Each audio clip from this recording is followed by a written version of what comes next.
When I first moved into the neighborhood, I thought I had finally found peace. The cul-de-sac was quiet, the lawns perfectly trimmed, and the sound of sprinklers in the morning was almost comforting. It was the kind of place where people waved as they drove by, where the smell of barbecue drifted through the air on weekends. I thought I'd found a community that valued respect and honesty. But I was wrong, so wrong. My house sat at the very edge of the neighborhood, right where the old fence line met the open field. It was a modest but beautiful property, with a wide yard and a small garden that I'd tended myself. The property line was clearly marked, both in the county records and with physical survey stakes. But as I would soon discover, my neighbors had other ideas. At first, the changes were small, barely noticeable. The neighbor to my right, a man named Carl, began mowing slightly past his fence, trimming grass that wasn't his. I didn't think much of it. Maybe he just liked things neat. But then, the next week, I noticed his kids playing soccer in my yard. Again, I brushed it off. Kids are kids. Maybe they didn't realize. But the third week, something changed. I came home to find a section of my yard fenced off. Not by me, but by Carl. He had extended his backyard fence a full 6 feet into my property. My garden, my rose bushes, were now inside his fence. At first, I thought it was a mistake. Maybe he got the property line wrong.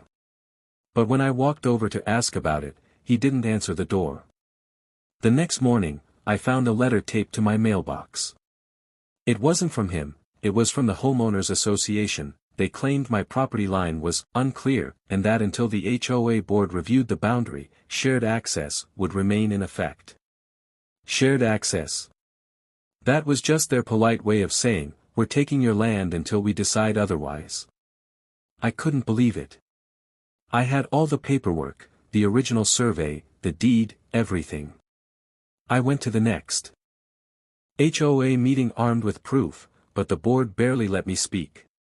Carl sat there smirking, arms folded across his chest, while the HOA president nodded along with him. It was clear whose side they were on. A week later, I noticed new landscaping being added, on my side of the line. Shrubs, a small patio, even a fire pit. They were building as if it was their yard now. My complaints to the HOA were ignored. Emails went unanswered. When I called the county office, they told me property disputes had to be settled internally, through the HOA first. That's when I realized something wasn't right. This wasn't just about a few feet of grass. They were trying to take my property, quietly, slowly, and legally. I started documenting everything.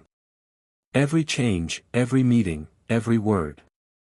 I photographed the yard from multiple angles, kept copies of my deed, and even spoke to a local land surveyor who confirmed, without a doubt, that the encroachment was real. But when I tried to share the report with the HOA, they refused to accept it. Instead, they sent me a violation notice for non-compliance with boundary maintenance. In other words, they fined me for not keeping up with a fence that they built on my land. That was the moment I knew this wouldn't be solved by reason. They wanted me gone. The whispers started next. Other neighbors avoided eye contact. Some even believed Carl's version of the story, that I was trying to expand my property and claim his backyard. Lies spread faster than wildfire in communities like this. One night, I woke up to the sound of voices. I looked out the window and saw flashlights. Carl and 2 others were standing near the fence, laughing. When I stepped outside to confront them, they disappeared into the dark. The next morning, I found one of my rose bushes uprooted and left on my doorstep. That was it. They'd crossed the line, literally and figuratively. I spent the next few days researching property law, HOA loopholes, county zoning rules. I read it all. I learned how HOAs manipulate homeowners, how they create easement confusion to grab land, and how to fight back using the system itself. I filed an official land dispute with the county, submitting all my documents directly to the assessor's office. It bypassed the HOA entirely. And while that process began, I quietly hired a professional property attorney, someone who specialized in HOA corruption. But I didn't tell anyone. I acted like I'd given up. Like I was done fighting. I let Carl think he'd won. He started hosting barbecues in his new yard, laughing with the other neighbors, bragging about how he'd finally gotten the space he deserved. He had no idea I was documenting everything, every hammer, every nail, every extension built on my land. Weeks passed. The tension simmered just beneath the surface. And then, one morning, I received a letter that changed everything. It wasn't from the HOA this time. It was from the county recorder's office. It stated, in no uncertain terms, that after review of official surveys and deed filings, my property line was legally recognized, and that Carl's fence, patio, and fire pit were fully within my boundary. The letter also notified the HOA of potential legal liability for enabling unauthorized construction. That single letter was the spark that lit the fire. I knew what was coming next. The calm before the storm was over. The real battle was about to begin. The day that letter arrived, I felt something shift in the air. For weeks, I had lived under a cloud of suspicion and frustration, every neighbor's glance reminding me of the lies being whispered behind my back. But now, I had proof, undeniable, official proof. The land was mine.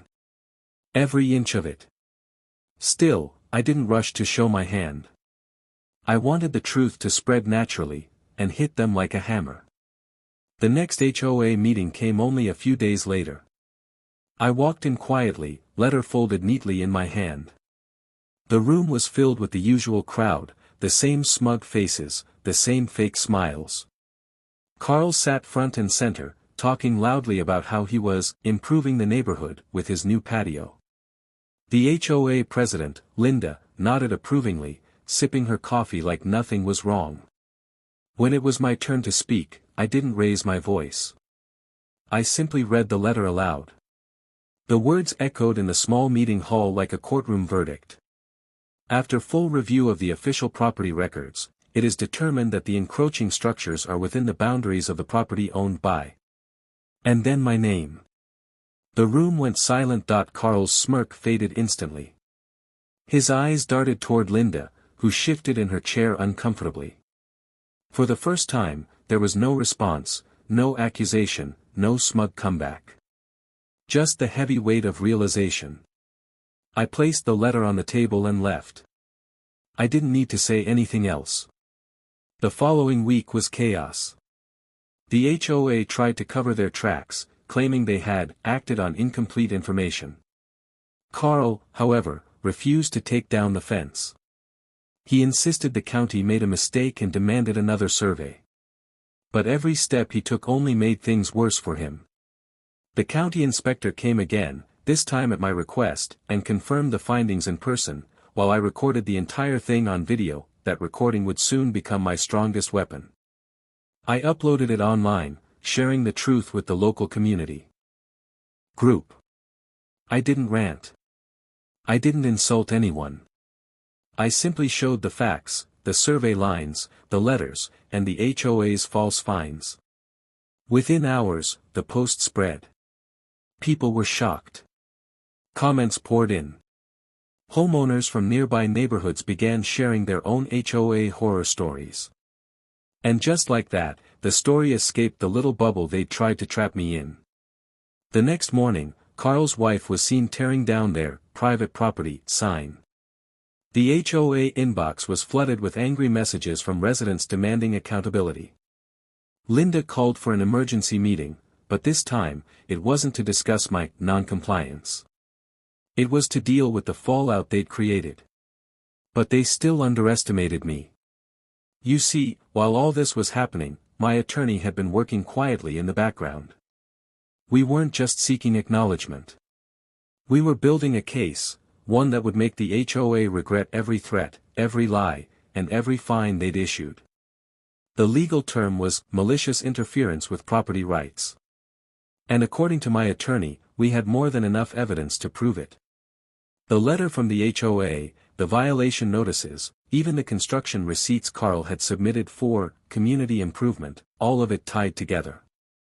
It painted a picture of an organized attempt to pressure me into surrendering part of my property for their own convenience. When the HOA received the legal notice from my lawyer's office, the panic was instant.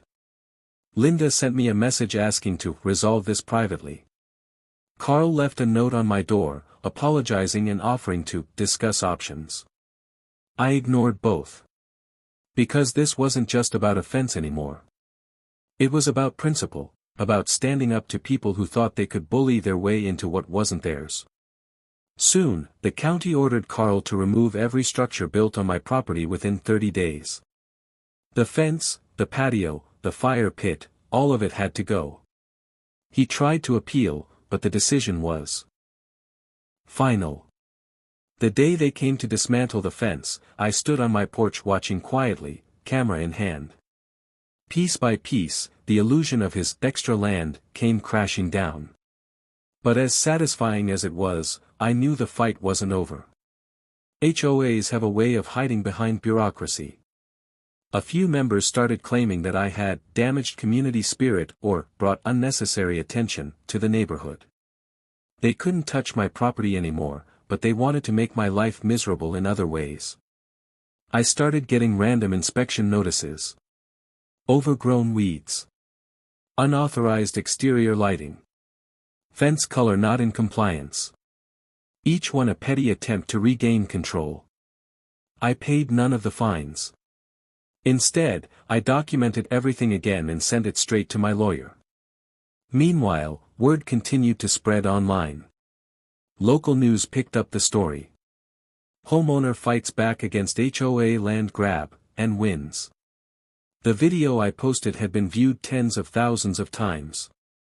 People were cheering me on, calling me an inspiration for anyone who'd ever been bullied by their HOA.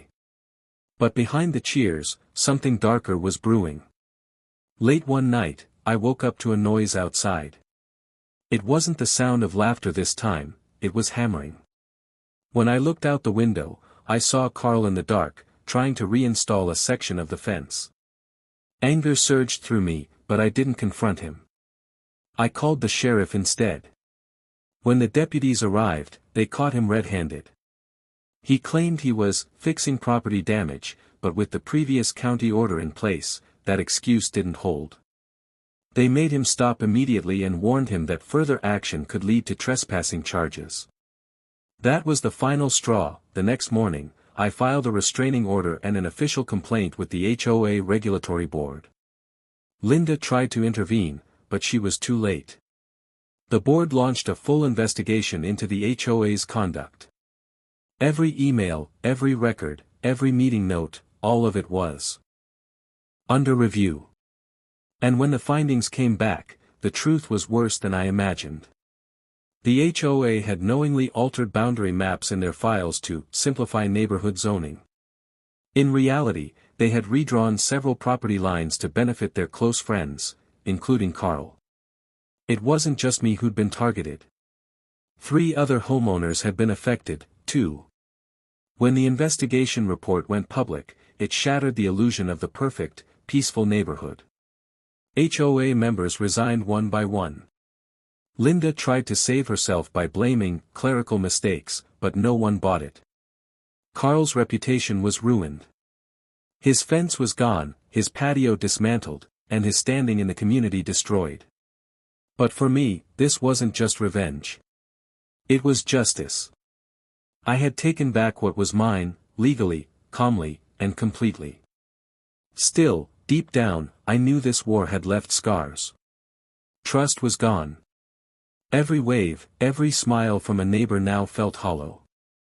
And as the HOA crumbled, something else began to surface, whispers about who might replace Linda as president.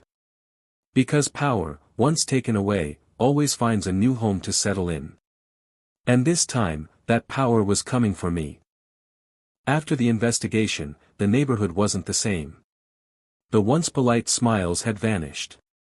The air felt heavier, thick with tension and gossip. Half the houses had "for sale" signs in front of them, and the HOA board that once ruled with smug arrogance was in complete disarray. Linda, the former president, was gone, forced to resign after the county's report exposed her involvement in manipulating property boundaries. Carl had become a ghost. His patio gone, his pride gone, and his reputation destroyed, he barely left his house anymore. But as satisfying as it was to see justice done, I knew this wasn't the end. Because corruption doesn't just disappear. It adapts. A month later, a new election was announced. The HOA needed a new president, someone to restore order. Flyers appeared on every doorstep. Emails flooded inboxes. And among the candidates, one name stood out, Karen Whitfield. Karen was the kind of person who thrived on control. She wasn't loud like Carl or manipulative like Linda. She was worse, quiet, calculating, and dangerous in a way that only people who pretend to care can be. She approached me one afternoon, smiling like we were old friends. She said she admired how I stood up for myself and that she wanted to bring fairness back to the community. Her tone was warm, but her eyes told a different story. I could see it, she didn't want to fix things. She wanted power. Still, I played along. I nodded, smiled, and wished her luck. But the moment she left my porch, I knew what I had to do. For years, I had watched how this HOA operated, how they used paperwork, rules, and intimidation to control people. Now it was my turn to use those same tools against them. Before the election, I filed to run for a position on the HOA board myself. Not president, just a regular member. The kind people underestimate. My attorney helped me navigate the bylaws, and within days, my name was officially listed. At the next meeting, I stood up and spoke. Calmly. Professionally. I talked about transparency, accountability, and fairness, words the HOA had never lived by. The same neighbors who once avoided me now clapped. They'd seen what the HOA had done. They wanted change. When election day came, Karen won the presidency, but barely. I was elected to the board. And just like that, I had a seat at the table I'd once been banned from. But I wasn't there to play politics. I was there to dismantle everything they'd built. The first few weeks were quiet. Karen acted friendly, pretending to value my input. But I could see her frustration whenever I questioned expenses or requested access to HOA records. She didn't like transparency. She liked control. One night, I stayed late after a board meeting, going through the archived files. And that's when I found it, a folder marked Special Assessments. Inside were years of undocumented charges, invoices to companies that didn't exist, and signatures that didn't match. The HOA had been embezzling money, not just from me, but from every homeowner in the neighborhood. It all made sense now. The fines, the constant maintenance fees, the made-up violations, it was a system designed to keep homeowners paying without asking questions. I scanned everything. Every document, every receipt, every false record. Then, I compiled it into a single file titled, The HOA's Dirty Secret. A week later, I sent it anonymously to the local news. The story exploded overnight, Homeowners Association under investigation for fraud and misuse of funds. The same HOA that once tried to take my land was now under the spotlight for stealing from the entire neighborhood. Reporters showed up, cameras rolled, and for the first time, every homeowner saw the truth for themselves. Karen tried to deny it all. She called an emergency meeting, insisting the news had misinterpreted the data. But as she spoke, her voice trembled. The room was full of residents demanding answers. And when the county investigators walked in mid-meeting with subpoenas in hand, the last piece of the puzzle fell into place. The HOA was finished. Within weeks, the board was dissolved. The accounts were frozen. Karen resigned in disgrace. The county appointed an external administrator to audit every transaction. And as for me, the homeowner they once mocked, fined, and tried to erase, I became something of a local legend. Neighbors came to thank me, shaking my hand, apologizing for believing the lies. Even Carl's wife came by one morning, leaving a small potted rose on my porch with a note that simply said, "You were right." But for me, it wasn't about being right anymore. It was about freedom. For the first time since moving there, my house truly felt like mine. I rebuilt my garden, the same one they'd fenced off and destroyed. I planted new roses where the old ones had been, their colors brighter than before. The fence line was restored exactly where it should have been, this time with new metal stakes and clear markers. Every morning, I'd sit on my porch, sipping coffee, watching the sunrise stretch across the yard that had once been a battlefield. The silence wasn't tense anymore. It was peaceful, earned. But I also learned something deeper through all of it, that power built on control will always crumble, but truth, patience, and persistence, those are the tools of real strength. Months later, when the HOA officially dissolved and the community voted to operate independently, people asked me if I'd ever consider leading the new association. I just laughed and said no. I'd had enough of rules, enough of meetings, enough of power games. I didn't move there to lead. I moved there to live. Still, sometimes, when I walk past the property line, the same line they once tried to steal, I smile. Because every inch of that soil tells a story.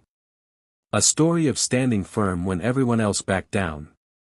A story of patience, truth, and quiet revenge. And if there's one thing my neighbors learned, it's this. You can build fences. You can twist laws. You can spread lies. But you can't take what doesn't belong to you. Not anymore. Not ever again.